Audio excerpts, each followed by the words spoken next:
जय हिंद साथियों। भारत माता की जय। वंदे मातरम। मिश्रा प्राकृतिक कृषि फार्म में आप सभी का स्वागत है। जैसा कि मैंने आपको बताया था कि मैं जैविक पोषण वाटिका को विकसित करने में प्रयासरत हूँ और उसी कॉन्सेप्ट को आगे बढ़ाते हुए मैंने जैविक पोषण वाटिका में कुछ नवाचार किए थे, जिनमें 1 साल पहले मैंने ये गन्ने के पौधे लगाए हुए थे, जो अब काफ़ी अच्छी ग्रोथ लेकर लगभग 10 से 12-15 फीट तक हाइट ले चुके हैं।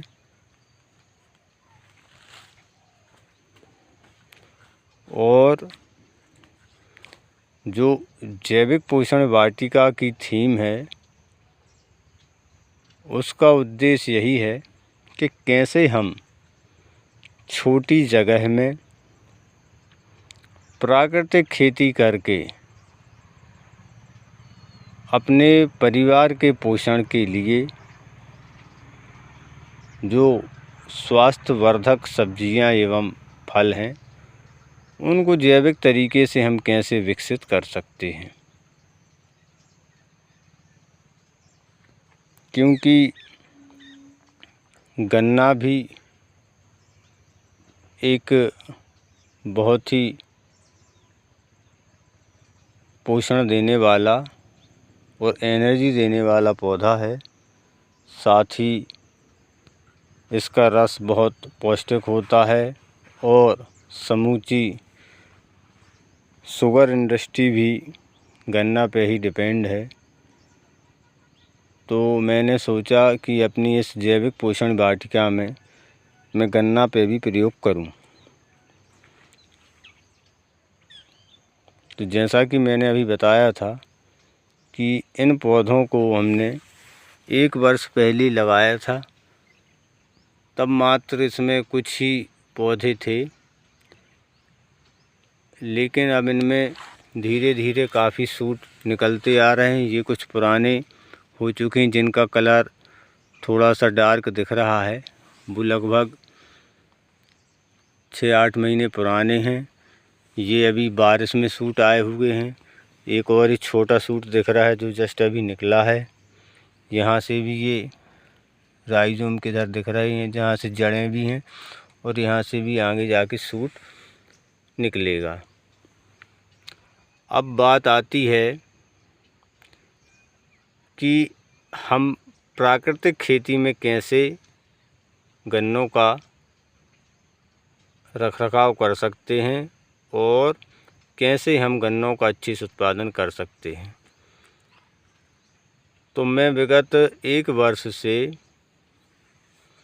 इन पर यही अनुसंधान कर रहा हूँ। यही हमारा रिसर्च वर्क है कि प्राकृतिक खेती से बहुत बेहतर उत्पादन लिया जा सकता है।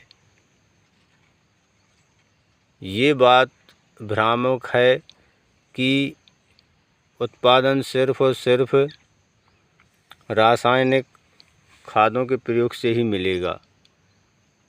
किसान भाई, अब समय आ गया है कि अपना विचार एवं खेती की पद्धतियां बदल दें। DAP यूरिया से भी अच्छे रिजल्ट हमें वर्मी कंपोस्ट से प्राप्त होते हैं। इन गन्नों के पौधों में 1 वर्ष से सिर्फ और सिर्फ जैविक खाद का प्रयोग किया जा रहा है।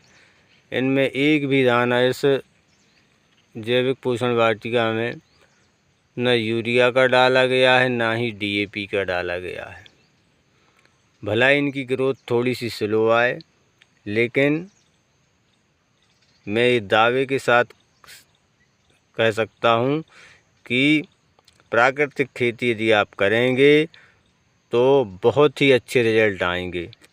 और सबसे अच्छी बात है, ये जो तैयार हो रही हैं सब्जियां या कोई भी क्रॉप, वो विषमुक्त है, जो हमें खाने में पौष्टिकता बनाती है एवं हेल्थ में भी सुधार लाती है। आप यहाँ ज़मीन पर देख सकते हैं कि ये सिर्फ आपको यहाँ वर्मी कंपोस्ट और ये खाद नज़र आएगी चारों तरफ से।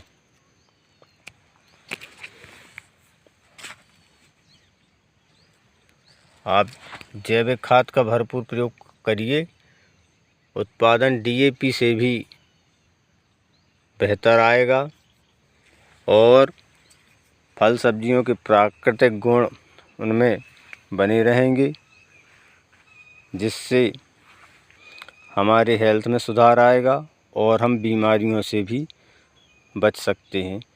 यह गन्ने का एक दूसरा पौधा है, जिसमें अब करीब मेरे ख्याल से 20 से ज़्यादा गन्ने इसमें निकल आए हैं। और इसमें आप देख सकते हैं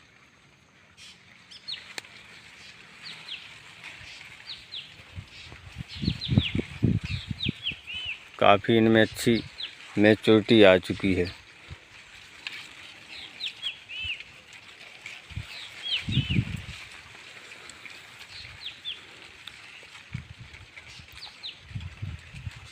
और नए नए इसमें सूट निकलते आ रहे हैं, ये भी यहाँ से आता जा रहा है। गन्ने की भी फसल एक ऐसी फसल है कि जिसे हम एक बार लगा दें तो लगभग हम इसको 3 साल तक कटाई करके इससे प्रॉफिट कमा सकते हैं।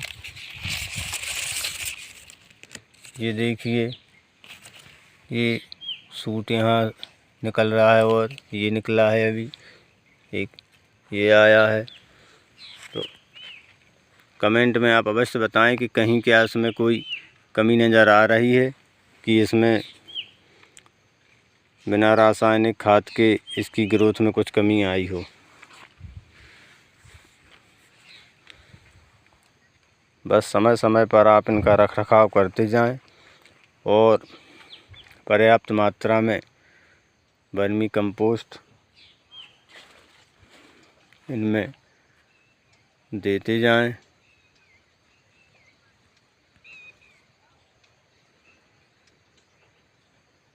गन्ने की फसल, जिसे हम कैश क्रॉप भी कहते हैं, एक बार लगा दें, लगातार 3-4 साल तक इससे हमें उत्पादन प्राप्त होता है।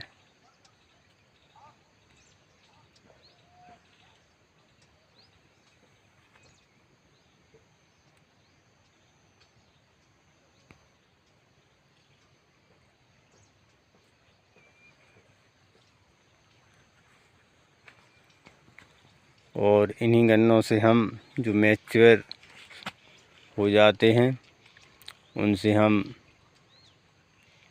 आगे के लिए हम बीज बना लेते हैं और इनकी कटिंग करके हम और पौधे तैयार कर सकते हैं। जैसे कि इस गन्ने में ये यहाँ जड़ें और ये सूट, जिसको हम आँख बोलते हैं, ये दिख रहे हैं। ऐसे गन्नों को हम काट के बीज के रूप में नई जगह लगाने के लिए सबसे अच्छे होते हैं। यह मतलब इस तरह से आप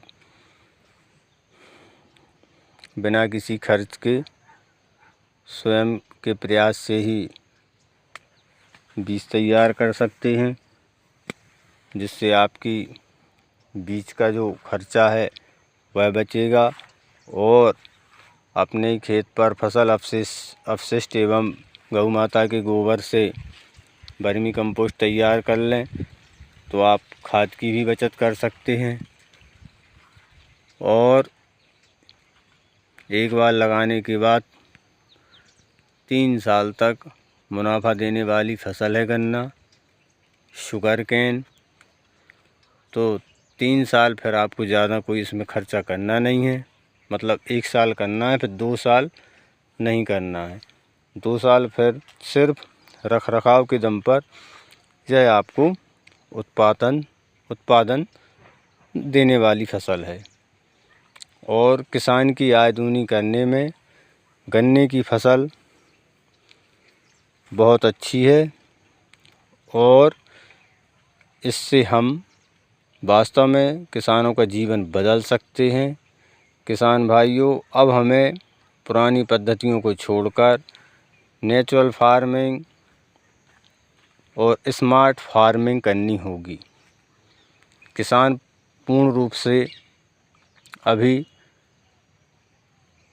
बाज़ार पर, मार्केट पर डिपेंड है और किसान का 90% पैसा बहुराष्ट्रीय कंपनियां, चाहे वो बीज वाली हों, फर्टिलाइज़र वाली हों या कीटनाशक वाली हों, उनके पास चला जाता है। तो अब किसानों को अपनी सोच बदलनी है, एक नई विचारधारा को अपनाना होगा कि हम बीज भी अपने स्तर पर अपने घर पर तैयार करेंगे, फर्टिलाइज़र भी घर पे तैयार करेंगे और जो कीटनाशक की हमारी आवश्यकता होती है वो हम प्राकृतिक कीटनाशकों का प्रयोग करेंगे, जिससे जो जीरो बजट नेचुरल फार्मिंग का कॉन्सेप्ट है उसका ध्येय यही है कि हमें मार्केट से कुछ भी नहीं लाना है। हमें अपने स्तर पर ही बीज, खाद एवं प्राकृतिक कीटनाशक बनाएं और बेहतर उत्पादन लें। इस वीडियो के माध्यम से किसानों की आय दूनी करने में प्राकृतिक खेती और ये जैविक पोषण वाटिका का मॉडल वास्तव में बहुत सहायक सिद्ध होगा। यह जानकारी किसान भाइयों आपको यदि अच्छी लगती है तो आप कमेंट्स के माध्यम से मुझे सुझाव एवं अपने विचार अवश्य भेजें और आप इस वीडियो को लाइक शेयर करें एवं अपने मित्रों को किसान समूहों में इस वीडियो को अवश्य शेयर करें, क्योंकि अब आने वाला भविष्य प्राकृतिक खेती का ही है। क्योंकि रासायनिक खादों से दिन पे दिन नुकसान हो रहे हैं, हमारी धरती माँ बंजर होती जा रही है, सूक्ष्म जीव धरती से, मिट्टी से, हमारे खेतों से ख़त्म होते जा रहे हैं और साथ ही हमारे फल एवं जो भी फसलें हैं उनमें रसायनों की मात्रा बढ़ती जा रही है। हमारा अनाज, हमारा भोजन दूषित हो चुका है, जिस कारण से अनेक बीमारियां आ रही हैं। पहले यदि 10-15 साल पहले की बात की जाए तो बीमारियां बहुत कम थीं। अब कैंसर, शुगर, बीपी, अनेक असाध्य रोग बहुत तेज़ी से फैल रहे हैं और उसका एक ही कारण है कि हमारा दूषित भोजन। रासायनिक खादों के प्रयोग से जो भी फसल एवं सब्जियां उगाई जाती हैं उनमें केमिकल्स के अंश रहते हैं जो हमारे शरीर में पहुंचकर विकृतियां पैदा कर रहे हैं। तो प्राकृतिक खेती से एक तो हम कम खर्च में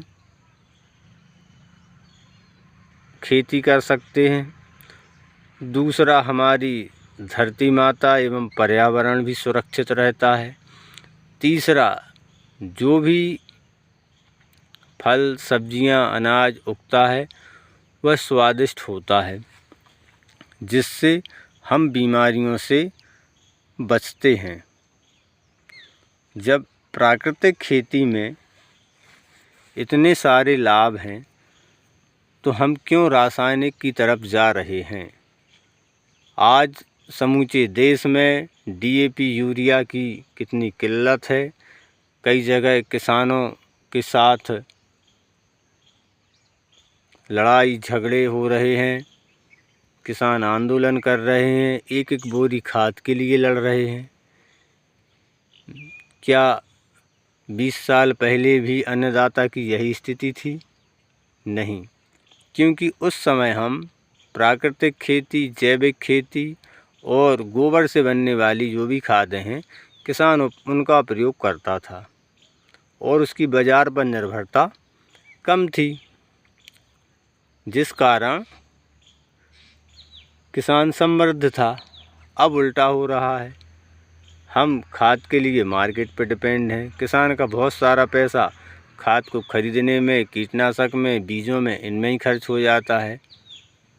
तो क्यों ना हम इस दिशा में काम करें, चिंतन करें, मंथन करें कि हमें बाज़ार पर अपनी निर्भरता कम करनी होगी। हमें DAP यूरिया के विकल्प प्राकृतिक रूप से स्वयं खोजने होंगे, जिससे हमारा पैसा भी बचेगा और किसान की आय निश्चित ही दुगनी होगी। बस इतना ही मुझे आप सभी से इस वीडियो में कहना था। अपने बहुमूल्य सुझाव मुझे अवश्य भेजें। जय हिंद, जय भारत।